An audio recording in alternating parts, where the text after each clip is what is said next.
We've got the red button of lightness. Hi, everyone. This is Amy Palvido, and this is the Data Center News Show, and coming to you live.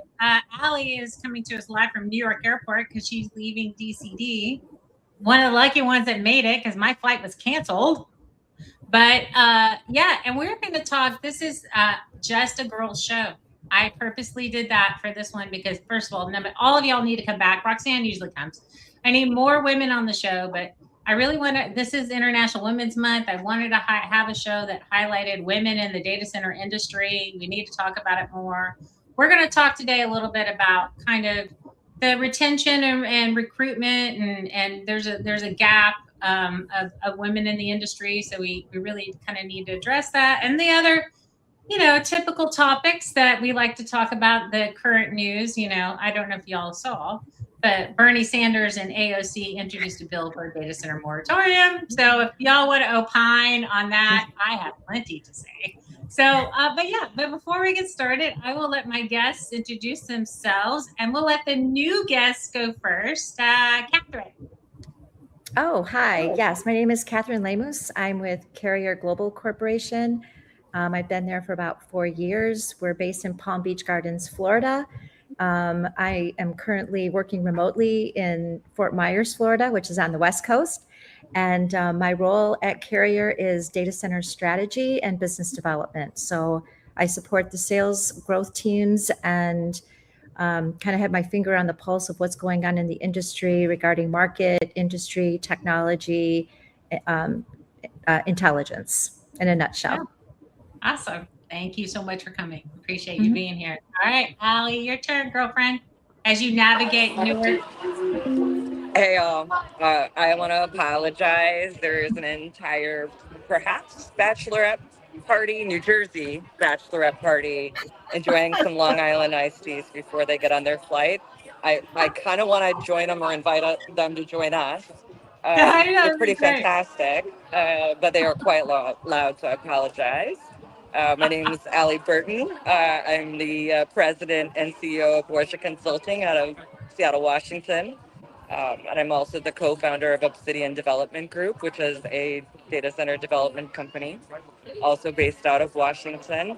And I did 23 years as an operator with Mortensen and McKinstry, hiring nationally for the last, honestly, dating myself, probably 25 years across the built environment, both behind the meter and in front, and down into the craft and the workforce planning side. So that's what I do. My firm helps advance and accelerate talent. And obviously, we're hopefully going to develop some data centers that will employ them.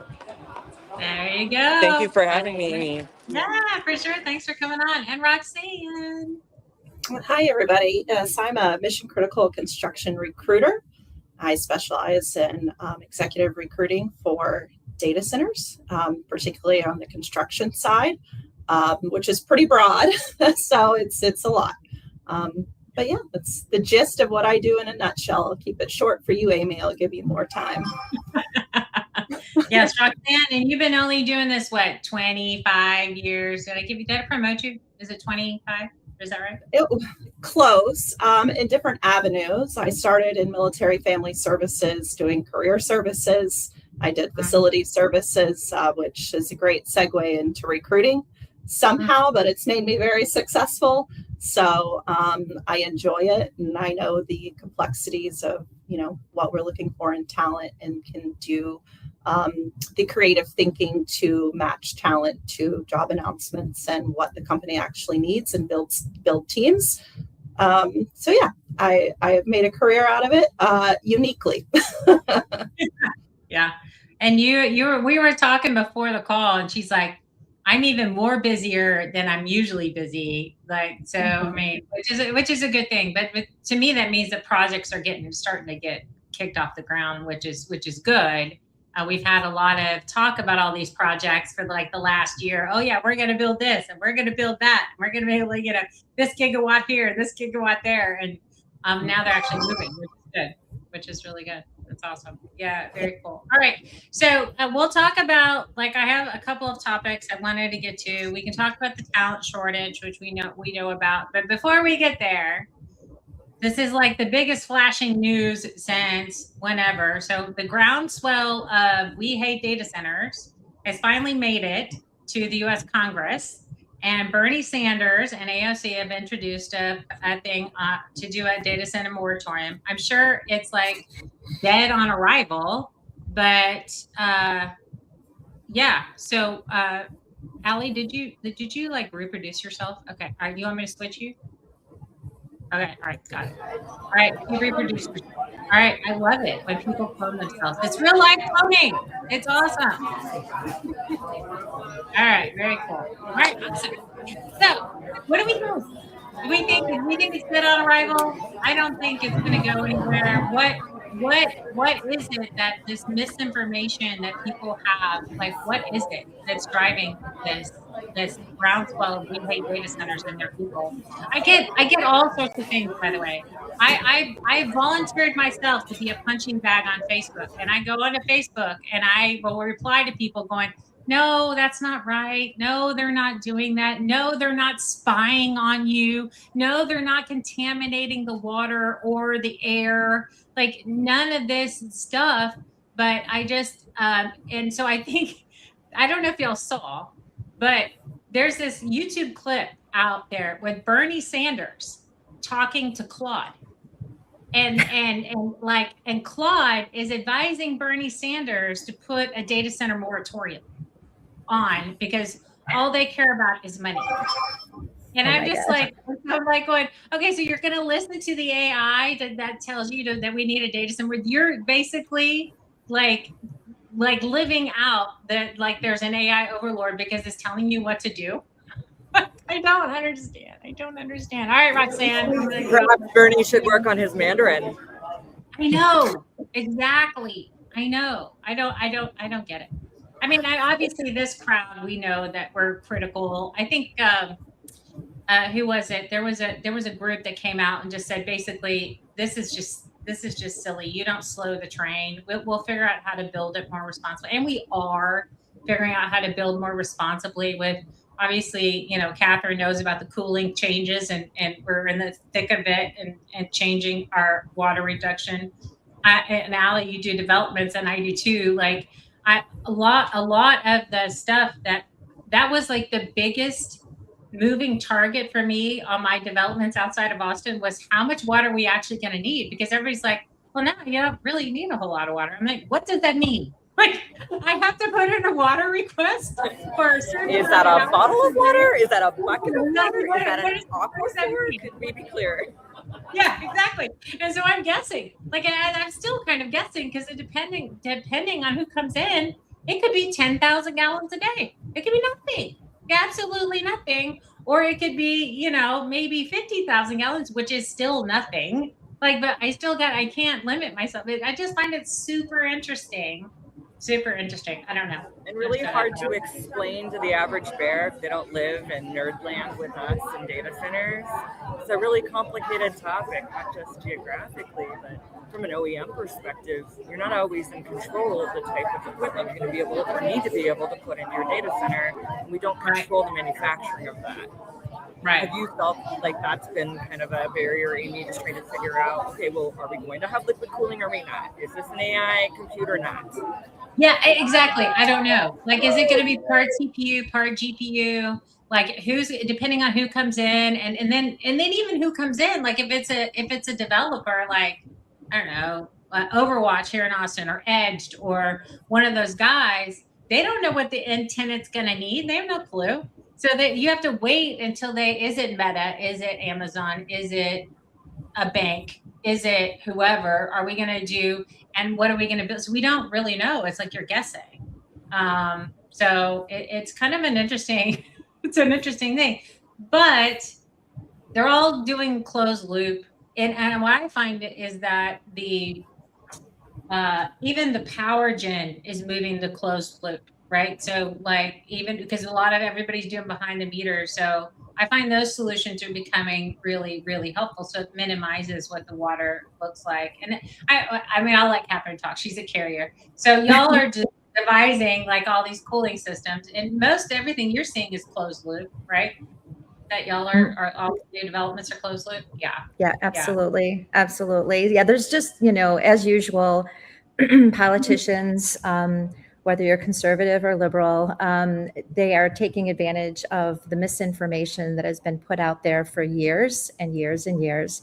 And we've been talking about this at data center events, iMasons, different venues about what are we going to do about it. And so I think we've all been trying to be the champions of, the right information, the accurate information, but there just wasn't enough of us talking enough about it.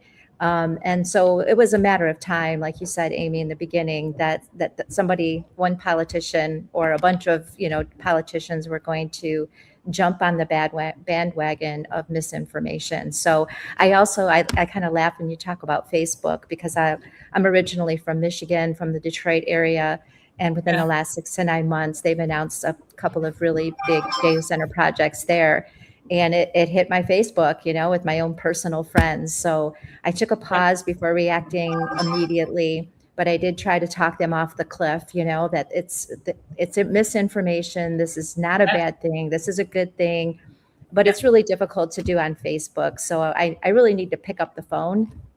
I don't want to make enemies of my friends, but because you don't want to insult people, right? Like, you don't want to make them sound like they're not informed or they're not getting their information in the right spot. But the truth of the matter is they are not getting their information from the right place. They're being manipulated.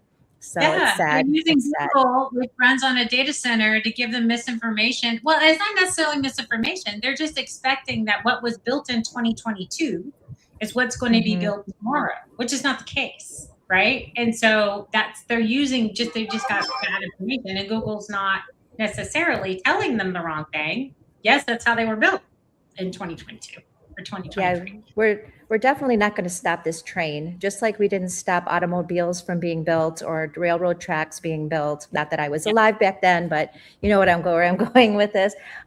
You're not going to stop this technology. And to Allie's point earlier, we either do it or start learning Mandarin, because and then talk about national defense and everything that goes along with it. It's not a good move. Definitely not a good move. Do y'all remember when cell phones were evil and you put them up your ear, it's going to ruin your brain? Do y'all remember that thing? Yeah. I often think, I don't know, Catherine, I don't want to be provocative here. Roxanne, you might chime in here, but maybe we're not going to have a World War III the way we thought we were. Perhaps we are in an economic World War, and this is World War III. And that reframing is really interesting. When you think about the constraints and the roadblocks that we have that we're all going to talk about today, I'm just curious. I mean, my team talks about this all the time. Is the reason we're not communicating effectively because we've been so secretive? Because we're engineers, because we're protecting the NSA and other very important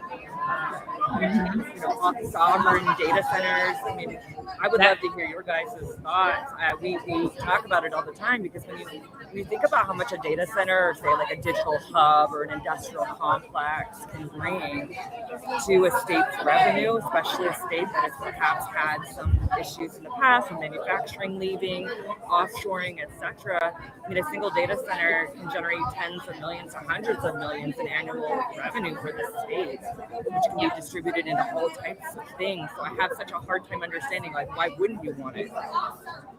Yeah, I think in the past we've discussed a lot about data centers in general as a PR problem. And some of the misinformation or outdated information is part of that, because we're dealing with incredibly complex issues of every avenue of a data center build that we look at. And how do you explain that where the average population can absorb it and understand it, and it's still interesting to them and still grabbing their attention? And I don't think we're doing a good job at that. And that also leads into where the skills gaps are, the talent gaps, and all of those things. And for women, I mean, do we even know that these jobs are available? And I'm speaking as a whole, because it is secretive. We don't do a good job of publicizing what we're doing for various reasons in the past. But now, data centers are mainstream. And so we have to be more public with it. Yeah, no, I agree. Absolutely. And they kind of coalesce that AI and the data center are just one. So if they hate One. AI, they're going to hate the data center. Right? Yes. And I'm just like, going, okay, no, because data centers, like they do storage and they do all these other things too that are really, really helpful. But yeah, no, in Hayes County, which is just south of Boston, they basically denied Cyrus One from coming in. There was this big hoopla of all this other stuff, and so Greg Abbott, being Greg Abbott, he just basically said no local law cannot allow a data center to come into the state, basically, and just said done. We're not doing this. Y'all are knuckleheads, and so it's kind of good and bad per se. Like he's like King Abbott, and so he can do that. He's right.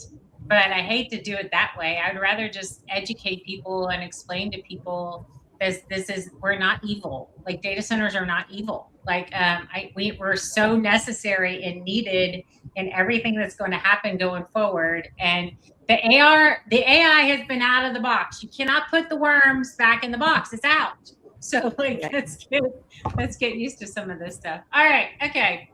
Enough on that one. I beat that one to death. I don't know if I'm going to be, it's kind of a interesting thing. If we're, Allie, you and I are developers, we're going to face it. Like every time I talk to somebody who might be my customer, that's the number one question they say is like, how are you going to deal with the community? Because the community is being real. I don't know. Right. And the big ones, the big hyperscalers are spending a lot of money trying to accelerate legislation and also get in front of some of these NIMBY issues. I mean, I recently saw that $95 billion worth of projects were blocked last year or in the last rolling year, especially in California, which then kills like tens of billions of housing and infrastructure and industrial projects. It's such a big wave, and I think it's so hard to connect when you just see like the volatility of all the things that could happen that would be bad versus the positive. And secretive too, I would also say, I mean, I'm married to an engineer, and I love you, honey, but you're not a great communicator, and that's why we're a great pair. And when data centers are mainly run by a certain group of humans, there is, I think, huge gaps in both the narrative and the long-term return of the outcomes of developing these projects. That's you guys, that's you. Just hold nothing near here. Love my partners, by the way. Sometimes it's like this with them. They can't connect the dots. I'm just saying. Yes, we get to pick on men on this show. Yay! I do have to go home at some point, Amy. That's all right. He's still in. He's probably going, yeah, you're right. Probably. I mean, it's true.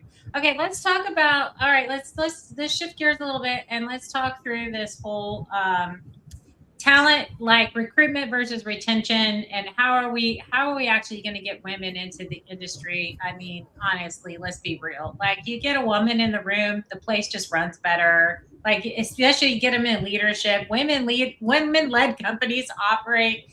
They are more profitable than man-led companies. It just is. We're like really super awesome at that. So, Roxanne, you're an executive recruiter. How many women are you seeing, and like how do you feel like we can get more women in this industry so we're not alone at conferences? Like, because I don't have to go to the bathroom to find the other women. Like, really?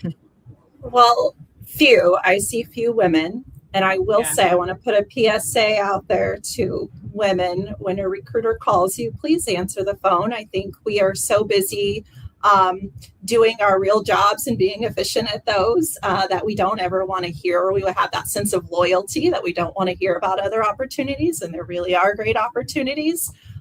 Because in my role, I find that men are quicker to answer the phone and answer that email because they probably have a little more time than we do. But I have a hard time getting women on the phone or to respond or to be a part of groups or to mentor the next. And that doesn't mean there aren't wonderful women who do. A lot of us are in this room, but I think I hit that head on. And so I go to women's events. I'm in my community. I try to make anything that's women related because it's important to get the word out there that there are other opportunities that will serve them and their work-life balance and their career goals probably better sometimes than where they are. And I think that's why, Amy, you started your own company because of, you were like, I want to change something. And you too, Allie, you were like, I want to do something different. And we've all advanced in our careers over adversity and strife in certain ways, not all, but some. So anyway, women out there, answer the recruiter, especially me. Hi, how are you?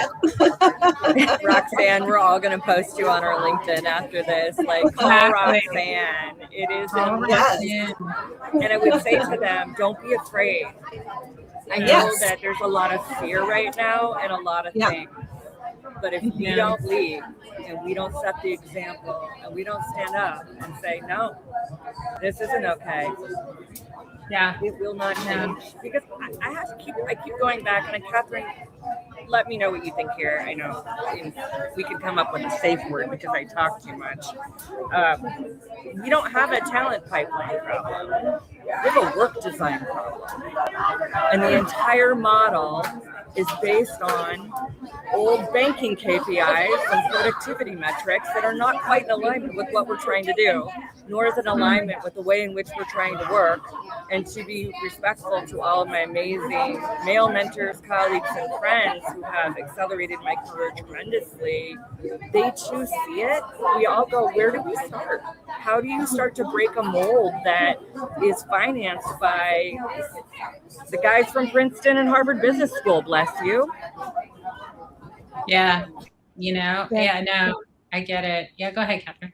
Sorry. Well, I was just going to say, 4 years ago, I didn't know what a data center was. Okay. My background is in automotive, industrial. I worked commercial trucks. I was always in, finance and product management, leadership roles in completely different industries. And when I came to Carrier, I interviewed for an industrial role. And during the interview, the hiring manager said, would you be interested in taking over data centers? And I'm like Googling it, right? 4 years ago, we didn't have all the AI. I'm like, yeah, sure, I can do that, And I was lucky enough to have some great mentors that immediately took me under their wing and, just basically steered me to all the right resources, whether they be podcasts or industry publications or data center events or data center industry associations. And I was just all over it. And I fell in love with the industry, listening to podcasts like Data Center Revolution, just a lot of different ones got me really excited right off the bat. So I think part of the problem is that people feel, it's not generational. I just think it's in general, it's comfort, it's safety that I work in this industry and I do this. And, like Kirk Offal always talks about, it's like you can do other things. You don't have to be an engineer, a software engineer, or, people have this idea of what skill sets you need to work in the data center industry. And that, again, is another mold or another, more misinformation that we need to, crack, right? We need to get people to understand that you can take skills from whether it's finance or HR or organizational development or whatever it is, engineering, if you were in automotive, those skill sets are transferable. They're always transferable. It's being, just embracing it. And it's really an exciting industry. I'm so glad I took that job. This job, the one I'm still in. So yeah. I think the data center industry has this feeling of being a black box. Like something goes in, we don't know exactly what's happening in there. But we know everything runs on it, right? Or I don't know how they think Google runs or Facebook runs, or I don't know how they think anything that they do, like StreamYard. Like I remember it was July, Google went down and I couldn't host my show. Because StreamYard went down and Riverside went down. I was trying to find any streaming service I could do to host my show, but Google had an outage and forget it. I like my best New York. Forget about it. It was not happening, and so it's just this I don't know, invisible I don't know, Voldemort thing where it's out there. We don't talk about it, but everything we do runs on it. Like, and so it's really kind of an interesting thing. Like, we had a show. This is hilarious. We had a show. It was a couple of weeks ago. I can't remember, maybe last month. And we're talking about veterans and getting veterans into the data center industry, right? And so I needed a guinea pig veteran. So who do I call? I call my kid. My oldest boy is a veteran, Army vet. And I'm like, all right, you're getting it. He's like, you have no choice, Evan. Get on the show. And so it was great. So I had like 4 recruiters around, all just specifically veteran recruiters, all former vets. And they were like basically having at it on my boy. But I was like, Evan, I want you to be real. Tell us exactly what you think about the industry, what you know, what you don't know, so we can understand. He didn't know a lot. I'm like, I'm your mother. Like, how do you not know? Like, I'm not sharing with you. Like, I'm failing in my motherhood. And I'm not sharing this information to him. But it was like, he's like, yeah, I don't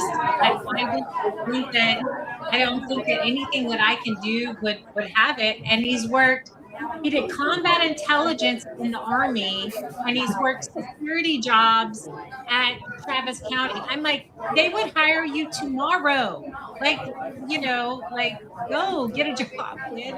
Like, it would be interesting. But yeah, it's really weird.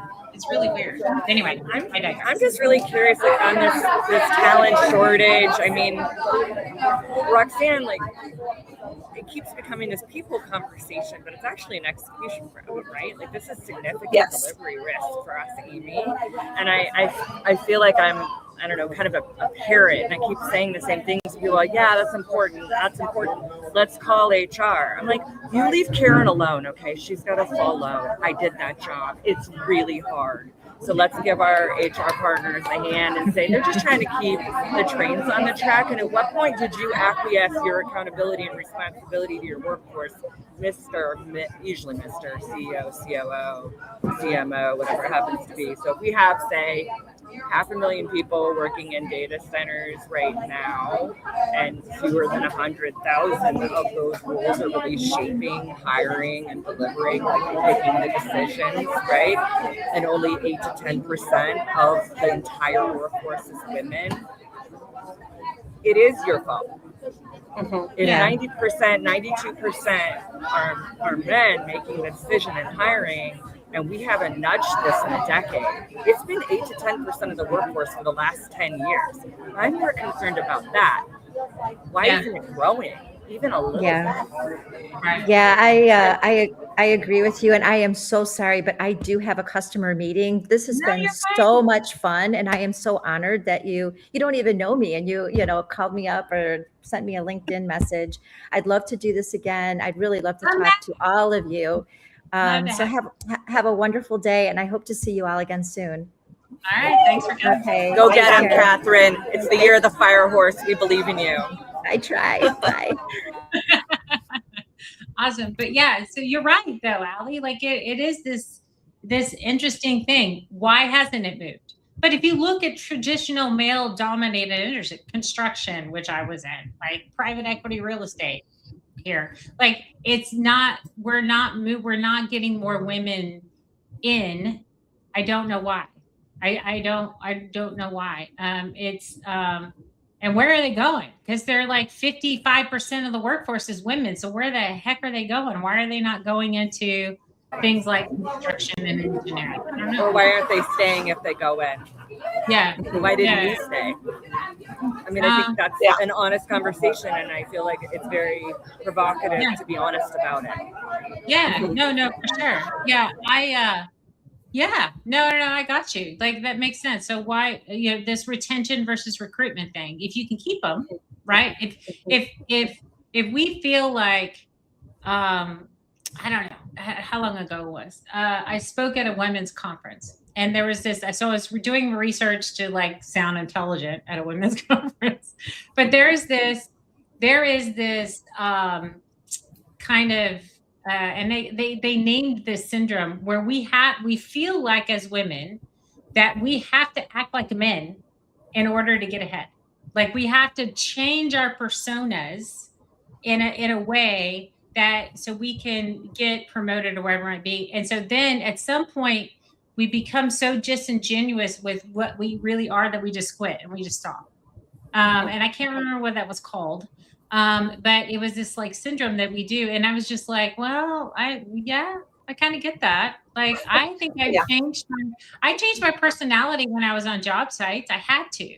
Like if I did it, nobody would take me seriously. So I had to talk in a certain way, lower my voice a little bit, ugly up. One of my professors like, Amy, you're gonna have to ugly up if you're gonna go on a job site. I'm just saying, do not show up in makeup and cute. Like, just don't do it.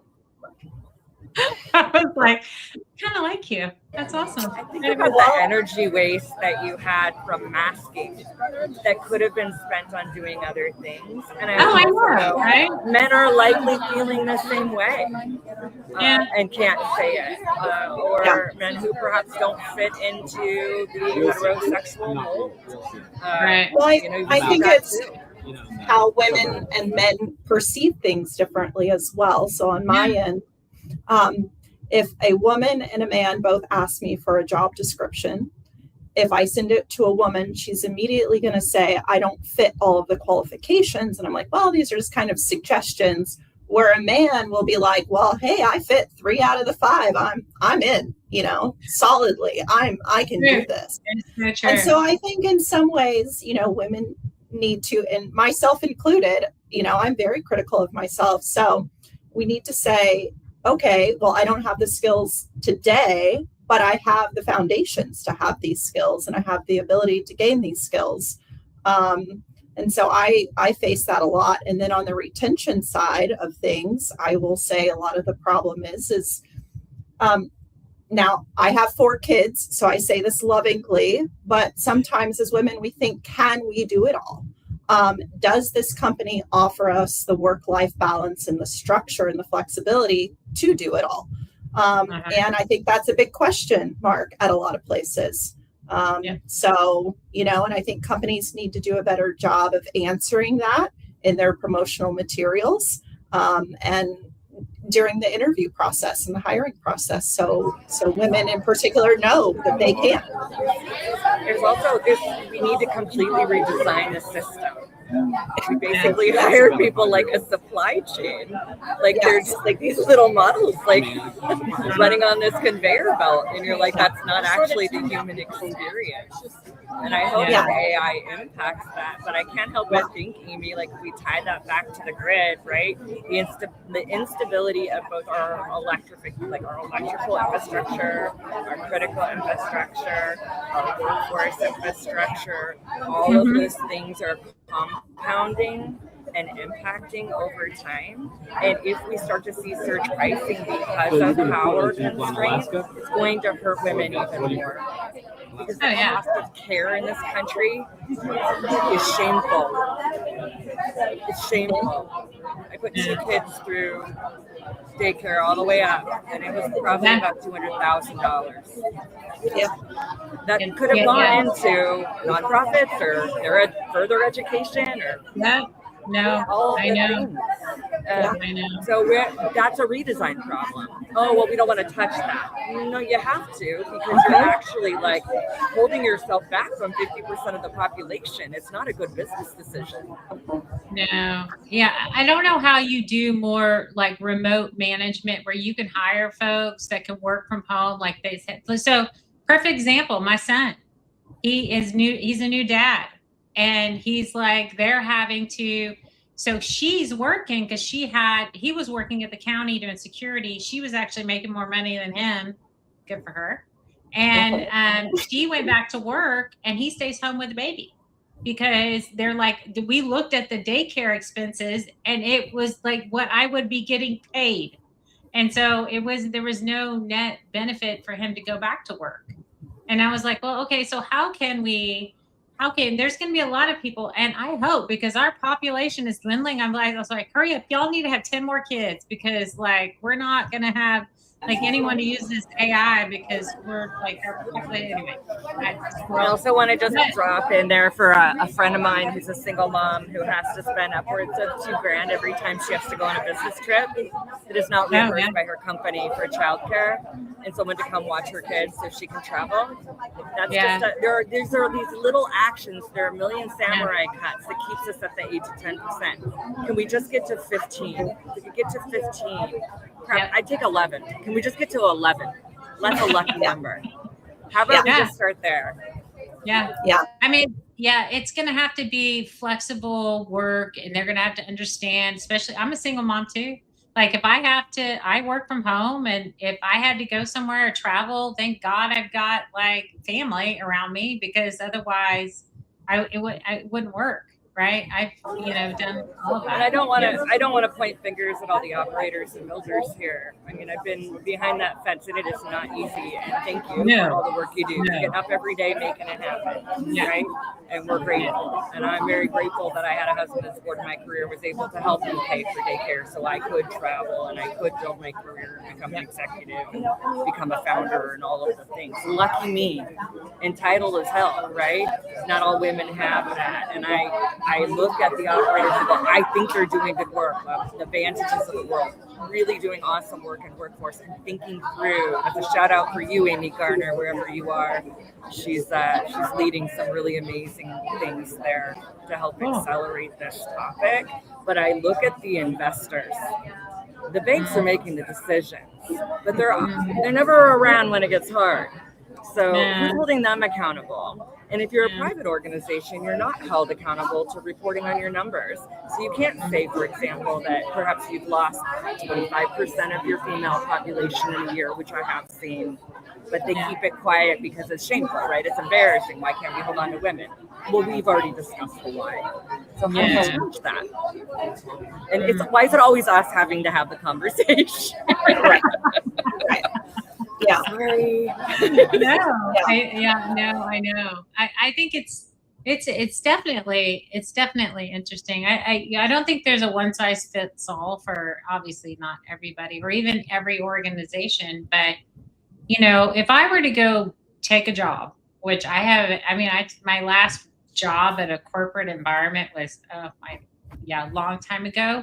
And if I were to do that, I would have to be like, I have to leave. I can't be at my desk. I have to do these things, and I'll be the best employee for you, but you can't, I'll get the job done. Just don't force me to sit at a desk. Don't force me to be here. Don't force me to do that.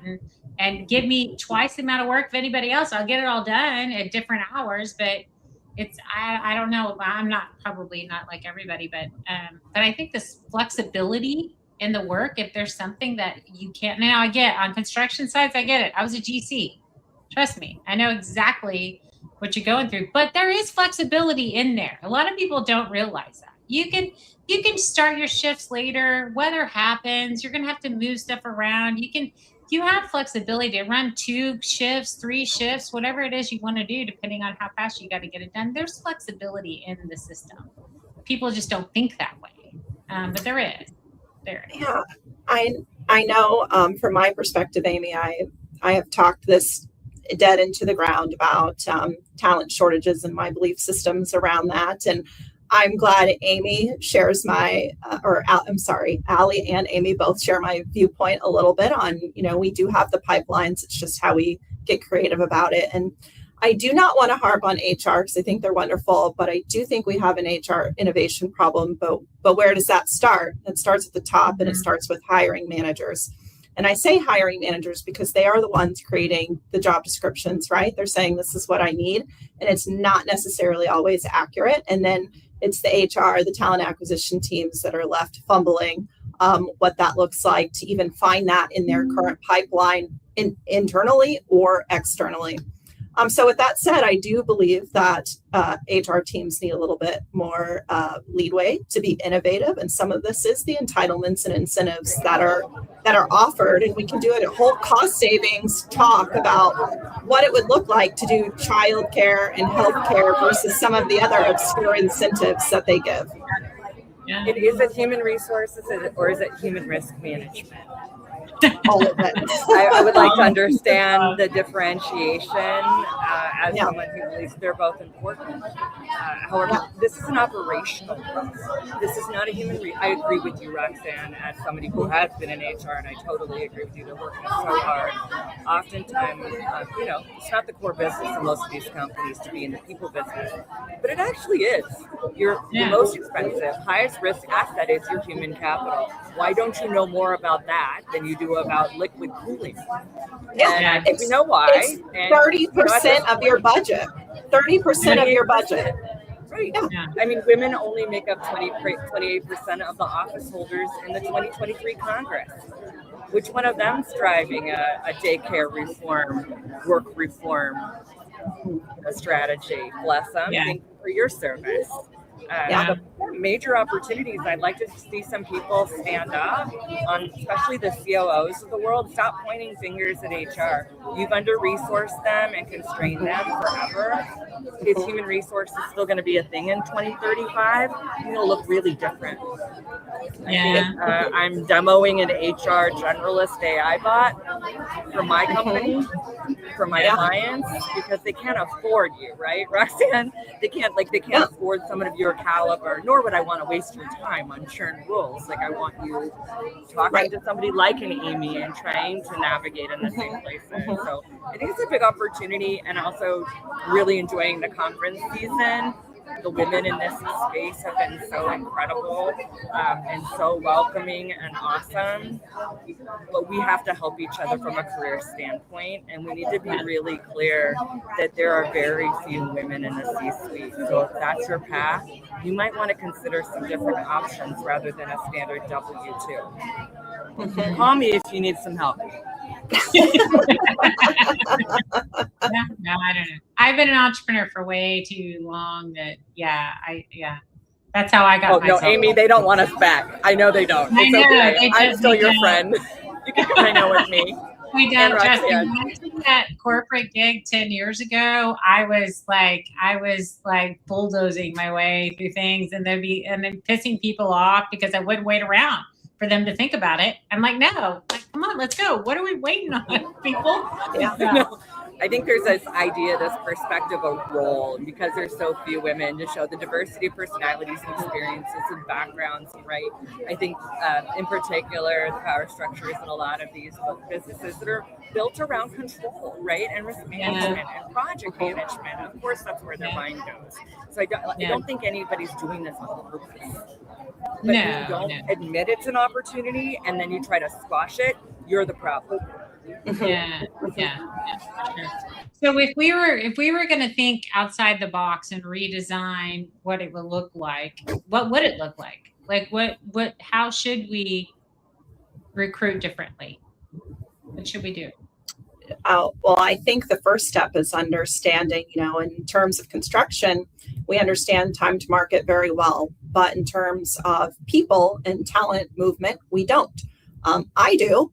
And for the trades, it's 10 days. You have 10 days to make a decision. If you don't make a decision, they go elsewhere. On the executive level side, you have 45 days or they go elsewhere. So all the roles in between, fill in the blanks. And average hiring practices right now is 90 to 120 days. The federal sphere has changed it to 80 days. It's not good. It's not good out there. And so what happens is that gives everyone leadway to take time. Oh, we got to do 20 rounds of interviews or whatever companies are doing. And it's not good enough. It has to be a complete redesign at first step. And then we can get to all the benefits and entitlements and all the, wonderful retention things, but you got to do the hiring right. I'd like to give a shout out to the National Institute of Industrial Career Advancement, NICA, if anyone knows Rob Wyman and Martha. They're doing some great work to accelerate apprenticeships. It's also an incredible way to get ahead of your community NIMBY issues by posting jobs and opportunities and learn to earn I think that's a part of it, right? That there's an educational barrier to getting into the data centers where you don't have a technician background or you grew up in construction, right? My dad was a mechanic, Amy, like we got into that early, right? Then you're essentially going to have to go to school to do that. Well, if you're a mother and you're already struggling with care, education's a barrier. So they're trying to get over that. NOVA, the Northern Virginia Data Center Operations Program, is incredible as well. They're also trying to run really fast. So if I think about how do we block and tackle this, start giving them some money and helping them help you be more successful, right? They're nonprofits, right? They're educational institutions. Our 4-year programs have some big opportunities to keep up with where we're going to need them to be to produce this talent. And I also just want to throw this out there as a female founder, and I'm on a mixed team. In addition to having my own startup, female-only teams only get 1% of total US VC funding. I know. That's the lowest share since 2017. So why has that gone down? If we're looking for diversified workforce solutions, critical infrastructure solutions, power solutions, you need diversified perspectives. And you can't have that if you keep half of the world out of the space. So I'm done. That was enough. I've made my point. I know, you got on your soapbox. So Molotov cocktail rebuilt the whole thing. That's where I'm at. Yeah. Start over. I mean, one of the cool things that I would plug my little company is we are building VR and AR training solutions for the data center industry so people don't have to go anywhere. They can just use a tablet or put on a MetaQuest or whatever it might be and get trained. Right. I think training, well, at least, you're not going to get everything, but at least like an introduction, like this is what a data center is. So if you're like a maintenance guy at a multifamily industry where electrical, HVAC, general carpentry, but you don't know what a data center looks like or how even to operate or walk into one, being able to just get trained wherever you are, wherever you're sitting on demand. I think that would increase our talent pool for sure, right? And just kind of this is what's going to be. So there's not this fear of, well, I have no idea what that is, so I'm not going to apply. I think that might help too. We put daycares in the data centers and we give those kids wrenches and put them to work. No, I'm telling you, man. Child labor laws. You don't need them. My 4-year-old can run a computer better. Like back in the day, all of my kids could run the electronics better than I could. And I'm a tech founder. I honestly think we should just go to every PTSA in America and pull the PTSA executive team, whoever the president and the treasurer, and those are our next generation of founders and leaders. They're terrifying and fantastic. That's what we need. We need more people that ride at dawn like Sybil Waddington. Note, I did not say Paul Revere because Sybil did it first. That's too funny. So as we think of let's talk about highlighting women because it's all about women shows. So the women that in the industry, let's do shout outs. So we're going to do shout outs to the people that you think are doing really cool things. So my shout outs are like Nancy Novak. She's like at Compass, like she's doing she always has been. Karen Petersburg she's over at Powerhouse. She's doing really cool things. There's a lot of women. Like Samidra Thakral, she's at Prologis. Like she's doing really cool stuff. All right, open up the mics. Shout out women. They're doing really cool things. Allie, you go ahead because I want to find one particular one that all right. I'm going to in love with. Go ahead. Well, first of all, Amy Lovato for killing it and being mom. Thanks. Thank you. Keep up the good work. I know it isn't easy, and it's not easy to get up with a mic and say, hey, here's some real opportunities and be authentic about it. So thank you for the platform. I really appreciate it. I'd love to come back if I wasn't too offensive. Oh yeah. I've got so many more opinions to share. I would like to thank Chrissy Olson, who is a longtime leader in the space and also helped me when I was starting. When she came, NPI Narada is one of my clients. They support women businesses. Love you guys. Casney Engineering. they're another one of my clients that we're like, we really want to diversify the way we think about our business development and how we go to market. So I want to thank some of these like mid-tier operators, boutique firms, investment firms, and my mentors, Mark Thiele, Entreprenara, Eric Bondo, Kevin Muncie, my business partners. Sorry, I'm going to get to the ladies, but I think that we should shout out the men that stand up and say, man, I look forward to a day where we don't have to talk about these types of disgusting statistics and we're all just killing it because we're all exceptional. Yes. And then Val Crofton for what she's doing with Bill Burr. I think that's really awesome. Alyssa Miller for all of the attention she's bringing to the, and also one of my besties. And she's, by the way, running all the PR for Yada. So make sure you reach out. We're going to have a good time this year.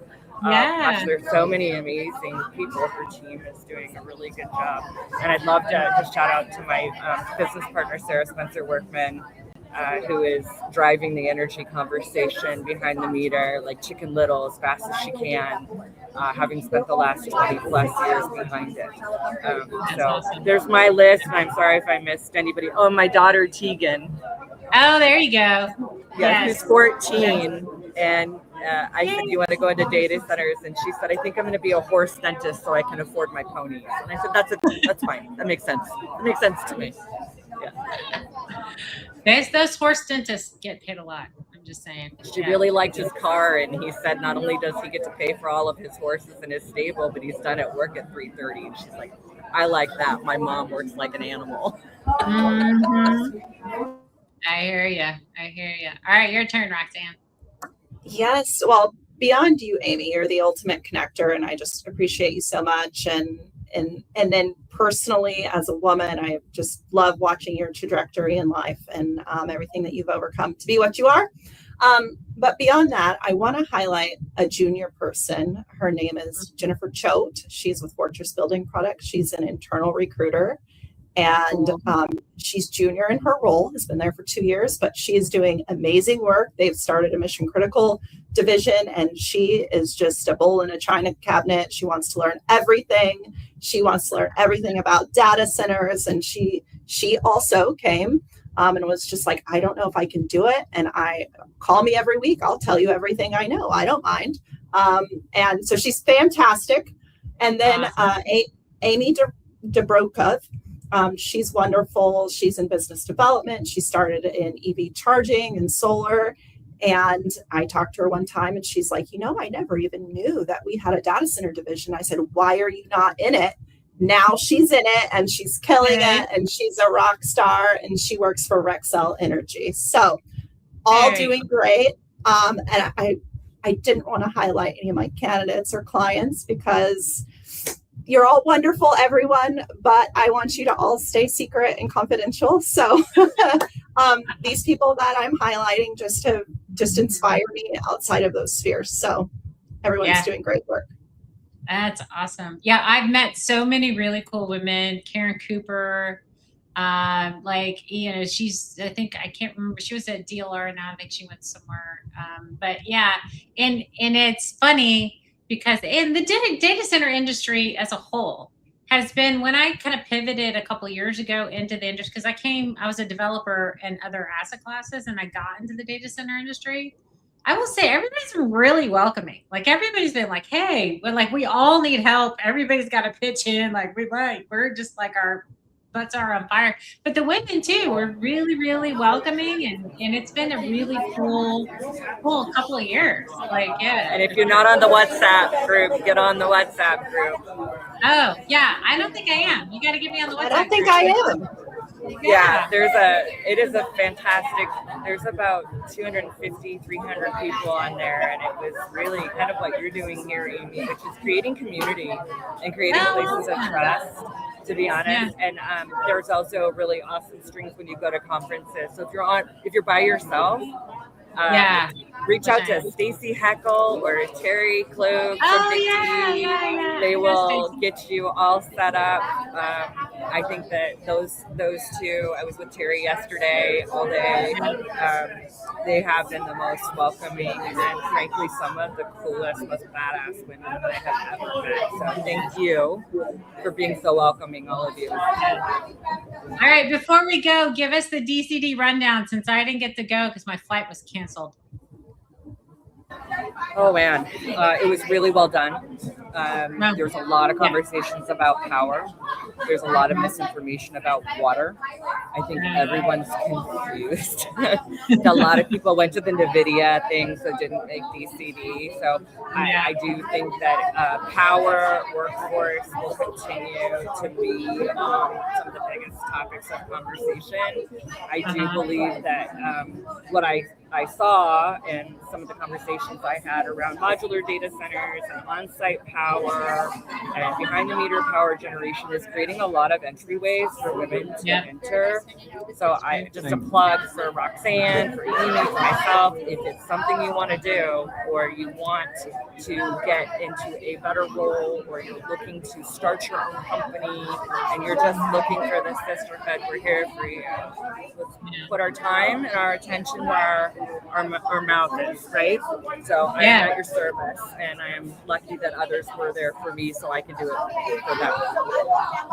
No. Power gen is the next thing for sure. Like, I mean, every data center is going to have to do behind the meter power, and there's this whole like new workforce that's going to need to be hired at, like, you have all the energy people and then understanding what that looks like. I mean, that's kind of what my company does. So it's. And I know you partner with Method Experts, who I also partner with Borja, and we're trying to accelerate all of this really quickly, which is awesome. I would give a plug to Data Center World of Bill Kleiman. We are doing a half-day workforce workshop on April 20th at Data Center World in DC. So I think we only have room for 150 people, but it's going to have a pretty awesome panel. You both are invited as well. We have a couple pretty big players. I don't want to say because you know how things happen, talking about what it's like to try to drive this topic both within an organization and on the outside of it, as well as what are some actions you can take if you're a smaller operator already overwhelmed by the cost of doing business and the constraints. So how do we show up for that level of company too and make sure it's not just the hyperscalers we're talking about all the time? That's awesome. I'm speaking there too on April the 21st. So yes. So I'll come find you. You, me, wine. Women, wine. Yes. All good. All right. Are we getting you, Roxanne? We're getting you. I am speaking at a semiconductor forum. I spoke last year at Data Center World. This year, I'm at a semiconductor forum. I think we have so much exciting things in Texas, especially with semiconductors, that I'm going to be there talking about workforce development. And what the talent looks like that. So I'm going to miss that, but I'm going to try to make DC World Power in Dallas, September. Count on me. All right. Okay, what about WIMCO San Antonio? Are we golfing? July in Houston. Who could say no? It was in Houston last year. I went last year. Is it San Antonio? I think it's in Houston. Stacy Heckle's running that event, or one of the leaders of that event. So reach out to her, get questions. No, that's awesome. And look at that, y'all. It's been an hour.